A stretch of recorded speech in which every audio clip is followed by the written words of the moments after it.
Hey guys, how's it going? It's been kind of a little bit since I've got to talk about my favorite game, Final Fantasy XIV. I know I've been posting some VODs of my gameplay from when DAWNTRAIL, which is the newest expansion of the game, when that first dropped. I wanted to make a video talking about my thoughts about the expansion. The expansion first dropped at the end of June. I didn't really want to make a video right away because I wanted to give people time to play it, give people time to express their thoughts, form their own opinions, and I'm actually kind of surprised to say the least, but I did want to make my own video about my personal thoughts on the expansion. I know. It's like, oh my god, here we go. Another 14 players sharing their opinions and their thoughts, and no one else can disagree with them because their word is law. And all of a sudden, they think that they're the freaking bee's knees. But I promise I will try my best to not be annoying.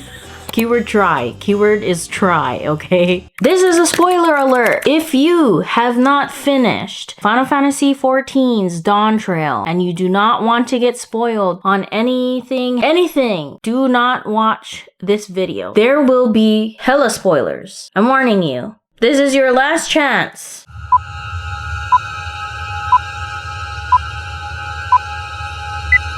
The warrior of light dies. Okay, just kidding. Okay, we're gonna do a little anime recap of the story of the expansion before we get into all the nitty-gritty. Let's get down to the nitty-gritty. In the conclusion of Endwalker, the Warrior of Light meets a Hrothgar, a female Hrothgar named Wuk Lamont, and we get a surprising request from her. So the third promise herself, hailing from Tuliolal, requests aid from your Warrior of Light and the rest of the Scions. She wants to win all of the Thanos stones to find the lost city of gold in order to become the next Dawn Servant. Becoming the Dawn Servant would mean that Wuk Lamont would replace her father, Boljaa, as the ruler over Tuliolal. So she's competing against 3 other people. There is a cute cat boy, which is her brother named Kona, her brother Boljaa, who is actually the only blood-related son of Boljaa, and then the last very annoying competitor named Boljaa, which is so annoying that it went full circle, and somehow it went from him being annoying to them thirsting after that two-headed dick. After gaining all of the stones through herding alpaca, they met and talked with giants who your head goes right up to their They had to make homemade food. There's dead babies in jars. They had to beat people up. But after all of that, they eventually found the lost city of gold, and Wuk Lamont is declared the winner and the next ruler of Tuliolal. She also asked Kona if he could rule Tuliolal with her as her head of reason, and she's the head of resolve. That was very cute. I thought that was so cute. But more chaos ensues. Boljaa, who I mentioned earlier is the only blood-related child of Boljaa, he has other plans. He launches an attack on Tuliolal with some space-age shit acquired through the City of Gold. There is a kind of foreshadowing, creepy cutscene with him talking to some random voice in the City of Gold. He kills their dad. Then he challenges Wuk Lamont to fight him one-on-one in his domain. If she loses,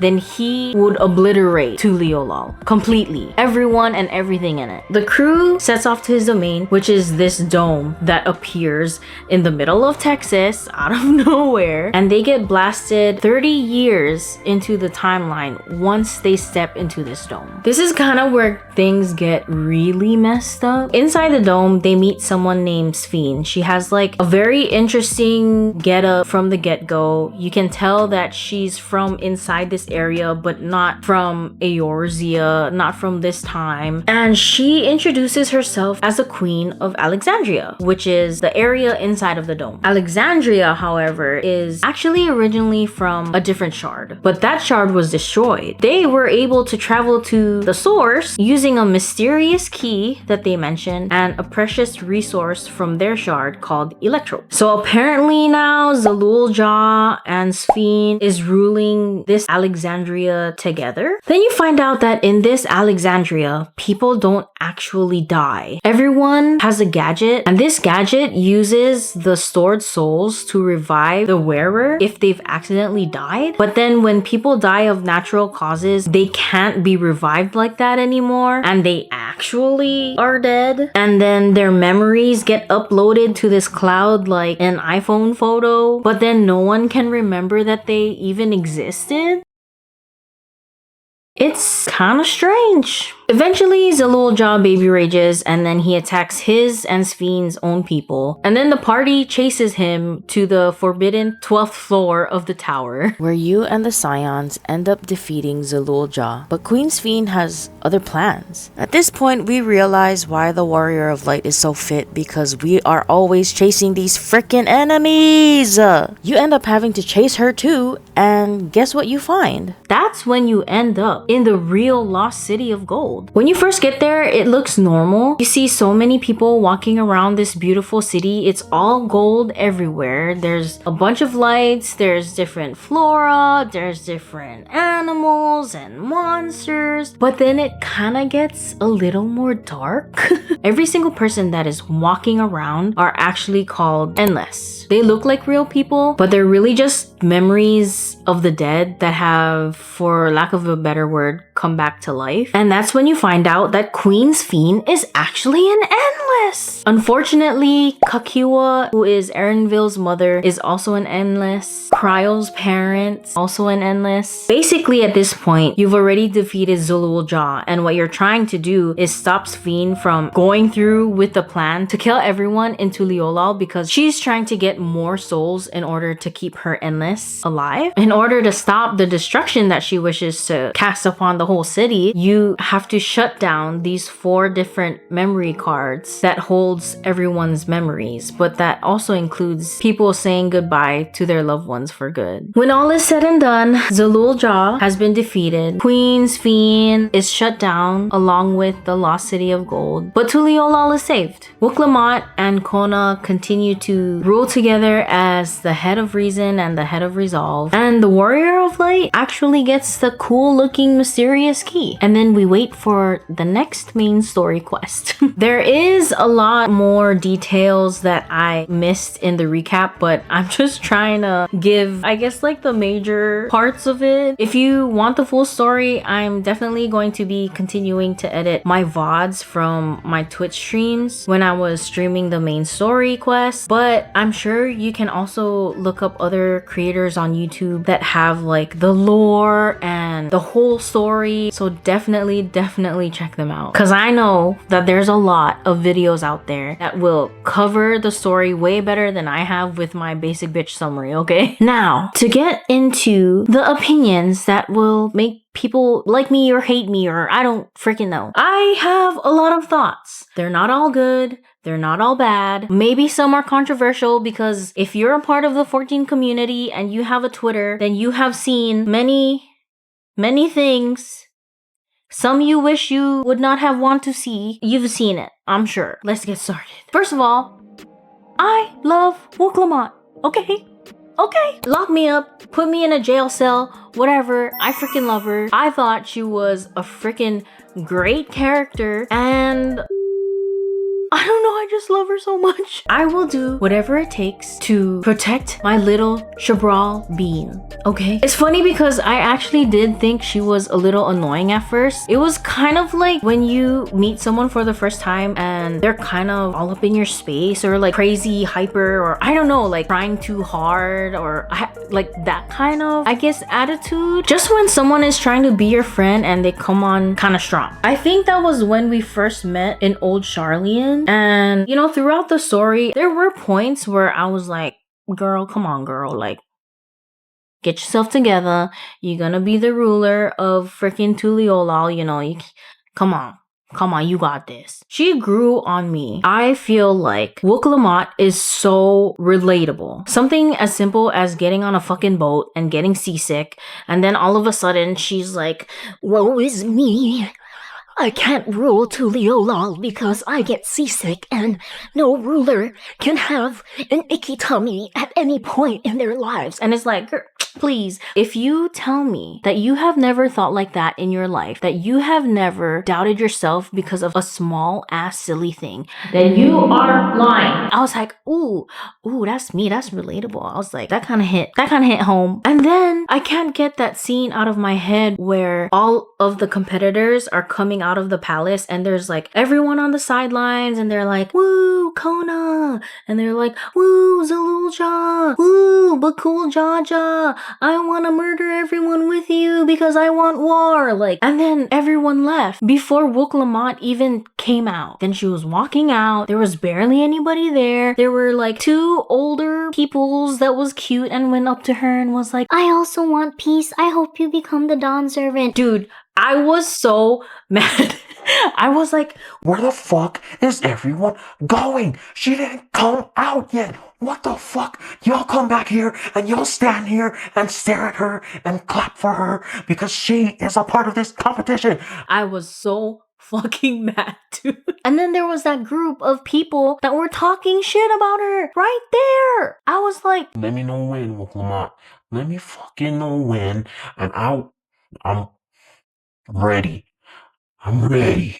that little group was basically saying that she's not a competitor because her brothers, they're better at certain things than her. And it was like she was clearly the underdog, but the Warrior of Light and the Scions helping her, kind of mentoring her throughout the whole story, helped her grow. And she still chased after her dream. And she actually won! She second guessed herself through some parts of her journey, but she kept going. She didn't stop. She asked for help and she stuck to her guns and she was determined. If that's not relatable, I don't know what is, bruh. I don't know. I also like that she adds a lot of silly. I know I laugh at everything, but honestly, her bits of silly was super endearing. Also, even though she was going through shit, there were times where yes, she like second guessed herself, but there were also times where she was going through shit, but she was so positive. And I'm just gonna say it. Parts of me feel like that's why people hate her. Because she's positive. You could be the happiest motherfucker on this planet with the most immaculate vibes and people will still hate you. I also think that her VA did a phenomenal job bringing her to life. I think there were maybe like 1 or 2 scenes where I was like, oh, like, you know, maybe that was a little off or didn't quite hit the mark. I still think she did freaking amazing and I am very, very happy that she had the chance to voice Wuk Lamont. Now, if you have any opinions of her as a VA because of what she identifies as or any of that nature, then I'm gonna need you to block me. That's all I'm gonna say. That's all I'm gonna say. Okay, second thing. I am massively in love with Arville. We are in a very happy relationship. I'm in love. I'm in love with Arville. You mean to tell me that the most beautiful bunny boy calls me a good girl and says to take it slow because it's your first time? I mean, I know he's not talking to me. He's not talking to us, but I don't have to explain it, right? Arville enjoyers, where you at? I know you're out there. Simp with me. The third thing, which is kind of wild, and it kind of pissed me off, but the part with Wuk Lamont and her real dad, I was like, that's it? That's freaking it? It was just kind of weird because it's like you find out that that's your real dad and at the end they just kind of look at each other but they don't say anything, like no acknowledgement or no like I don't know. I didn't like it. I didn't like it. I feel like it could have been built up more or maybe a little more dialogue could have been said between the two of them. It didn't have to be like a big elaborate, oh my daughter, and she's like, oh my father, I finally found you, or but just something just a little more. I don't know. I know that she goes through a whole thing with saving him and that whole spiel, and he didn't really want it to be known that she was his biological daughter, but just something a little more because she finds out anyway. I think it would have added a little more flavor now too if a little deeper dialogue happened at the end of the story now that Papa G is gone. One thing that I did like though, which I'm so sorry, Papa G, but I have to say, Galul Jaja, when he died, like his blood animation, I was like, there's blood.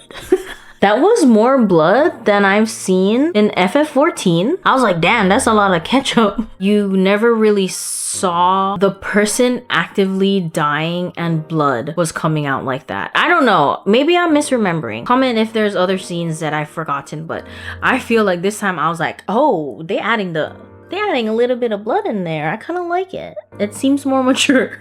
I was also very excited for Cowboy Land, aka Texas, aka Shaloni, but I'm sorry y'all. I love Arville, but Shaloni was boring as fuck. It was boring. I understand that part of the story was needed, but I was falling asleep during those quests. I'm sorry. Another thing that I hated was that Arville and Kakiwa was pissing me off, okay? Throughout the end, they both know that she is just an endless and that once the memory card gets turned off, she's no longer gonna be here. Technically, she's not even alive anymore, but no one said anything. Arville was just like, sad and pouty and angry at her in silence, and she was just like, hey guys, let's go walk around and check out everything in this place, let's go on a tour. Like Kakiwa was like, hey, let's go on a field trip, and Arville's like, motherfucker, you dead, girl. Can you just read the room a little bit? I was just really waiting for them to say something the whole time, and it was so funny because on stream I'm like, what the fuck? Like I'm getting so mad, and chat is like, just keep going through the story, just keep reading, keep going, and I'm like, man, fuck these people, use your words please. It was so sad, but man, they were pissing me off. The two of them pissing me off. Okay, another thing that I liked was Bakul Jaja's turnaround. I thought it was so good. I know there's a lot of people that hate the villain redemption arc, but I just thought his storyline was interesting. Like, yeah, he's a dick because there's a lot of dead babies and he needs to prove that those dead babies didn't die for nothing. He's a blessed two-headed Boljaa. So now if he becomes ruler, he can, you know, atone for all the dead babies. Going to Mamuk and hearing the stories and understanding where they were coming from, him showing the jars and everything. And then he became like a #1 fighter. He was like on our side. He was helping fight Zalulja and their army. I was like, and that's another thing, when they showed Vitra helping fight in the air, I was like, dude, I thought that was so sick.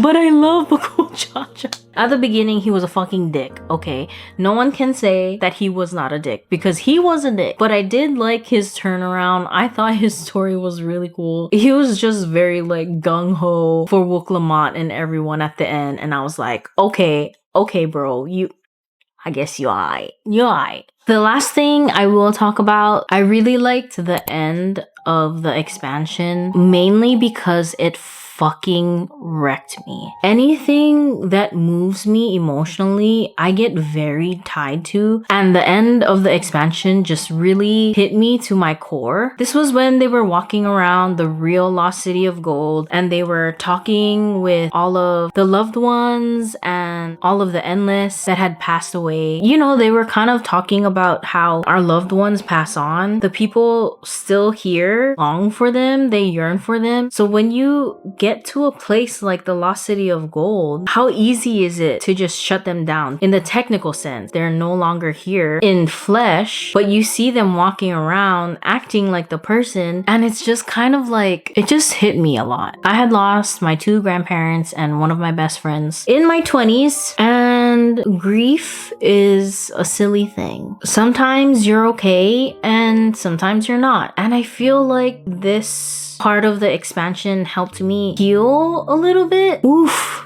Okay, I'm getting a little emotional because there were times where even on stream, I just had to mute myself and hide my camera because I'm like sobbing. What do you say if you had a chance, you know, to talk to your loved ones that went on before you? If you had a chance to talk to them again, what would you say? Even though Queen Sphene was technically an endless herself, it really made me think about her motives behind keeping the endless alive. Because if these are people that you care about, would you go through the lengths that she did and take other people's souls so that your loved ones can still be alive, it's kind of crazy. It just made me think about my own loss and my own grief. It was actually kind of comforting because, you know, everything that Graha was saying, everything that Namika said to Wuk Lamont and their conversation, Cryo's parents' conversation, even Kakiwa and Arville's little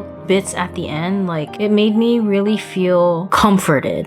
I do think that portion of the main scenario quest was very heavy, but I don't think that it's bad at all. I actually liked it because it made me build an emotional connection with the story. And I mean, I'm just gonna say it, it's probably one of, if not my favorite expansion. Y'all can throw tomatoes at me later, okay? And that is all of my thoughts for DAWNTRAIL, the newest expansion of Final Fantasy XIV. There's probably gonna be people in this comments like, you fucking crazy, you crazy woman. This expansion sucked. This expansion was great. I hated this part. I liked this part. And it's okay. That's why they're opinions. Not everyone has to have the same idea or the same thought on a piece of media. It's okay to have differing opinions. It's okay to express them and it's okay to talk about them. But what's not okay is spreading hate. There's an interview with Naoki Yoshida, who is the head honcho of FF14. In this interview with JP Games, he had to ask the players to stop harassing the VA and the English localization team. I'll link the article below, but that's crazy to me. And I don't know if it's like a social media thing. Everyone has access to everyone now. They have like a Twitter page or an email address, an Instagram, Facebook, whatever. But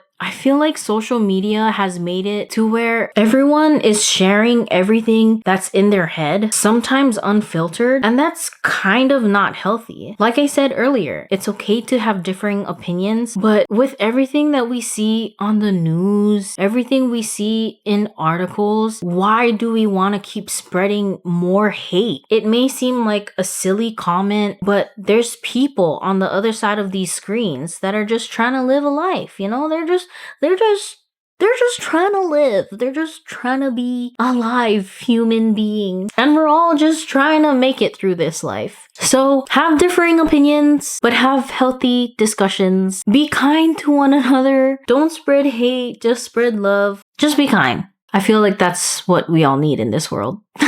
Anyway, that is the end of this video. Thank you so much for letting me yap about my favorite game once again. I will keep editing and uploading the rest of the vlogs from my gameplay. It's taking a little bit because it is many hours and I want to make actual content than just posting the VODs every week. So I will be sprinkling them here and there. But in the meantime, if you like this video, please like and subscribe. I hope you have an amazing weekend. I hope you have the best week of your life, and I'll see you guys in the next one. Bye.